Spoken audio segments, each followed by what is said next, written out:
Sometimes we think we have to handle everything on our own, that asking for help is a sign of weakness. But have you ever thought that this stubbornness could actually be the biggest roadblock to your dreams? Today's story is about a young man named David who tried to do everything alone to achieve his dreams. But along the way, he realized his limits. And more importantly, he learned that asking for help doesn't mean you failed. In fact, it's part of the journey to success. If you're curious, stick around till the end of the story.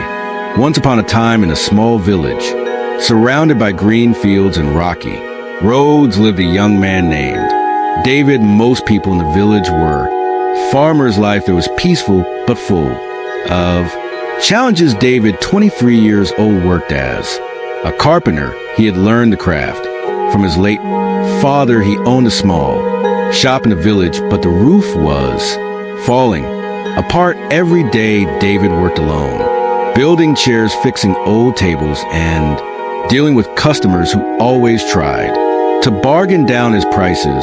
After all the effort, he barely made enough to buy bread, soup, and firewood for the winter. But David wasn't satisfied with just getting by. In his free time, he'd sit by his small window and look out at the distant hills, dreaming, I'll have a big furniture store of my own. People will come from far away just to buy my furniture. Reality, though, was tough. Every time he tried to save money, some unexpected expense would show up: a leak in the roof, a broken tool, or medical bill for his sick mom.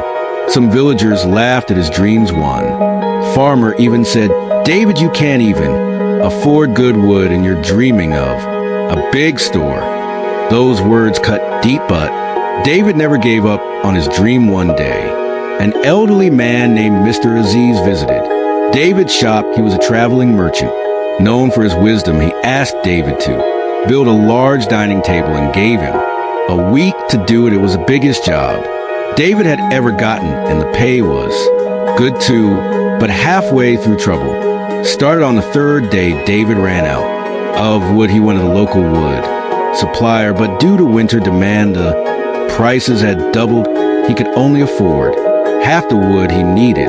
David thought, I can't ask Mr. Aziz for more money. He tried borrowing money from a guy named Wed, but Wed just laughed and turned him down. David wondered, should I just sell my shop? Is chasing this dream just foolish? That night, he sat on an old bench staring at the little money left on his table, wondering if he was being greedy. Then he remembered his mother's words, David, every big thing starts with a small step. Don't be afraid to start, no matter how hard it gets. The next day, with new motivation, David went to the city.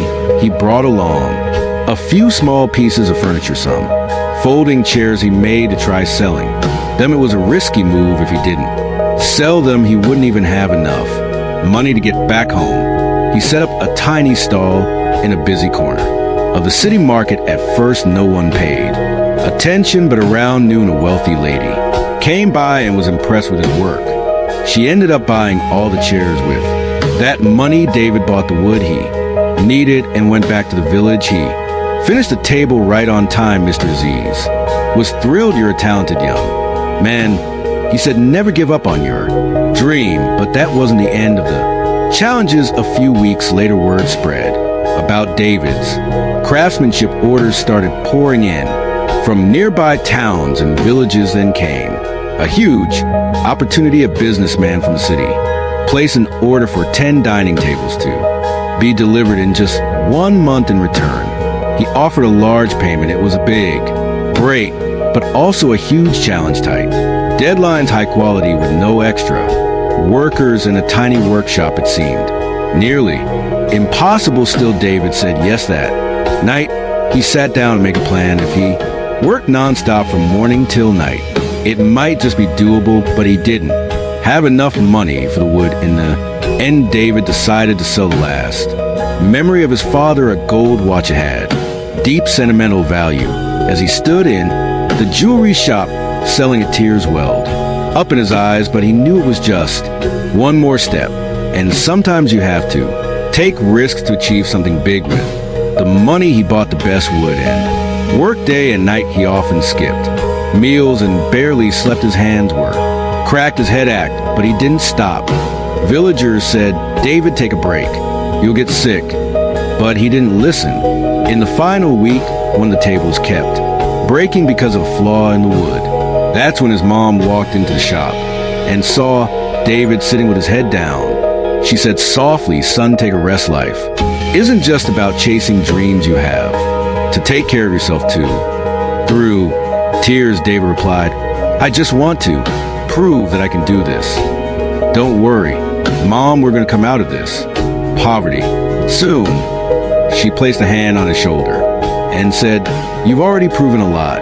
Your hard work, your patience, but remember, if your health breaks down all, this success will mean nothing." David sat in silence. Then he said quietly, "You're right, Mom, but I have to finish. This job, if I do, it'll bring me so much closer to my dream. People will recognize me, and I'll earn a great reputation."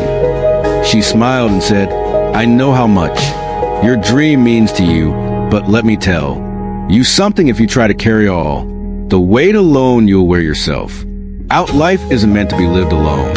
Asking for help isn't weakness. It's smart. If you just ask your friends or neighbors for a little help, they won't say no. In fact, they'll be proud to stand by you."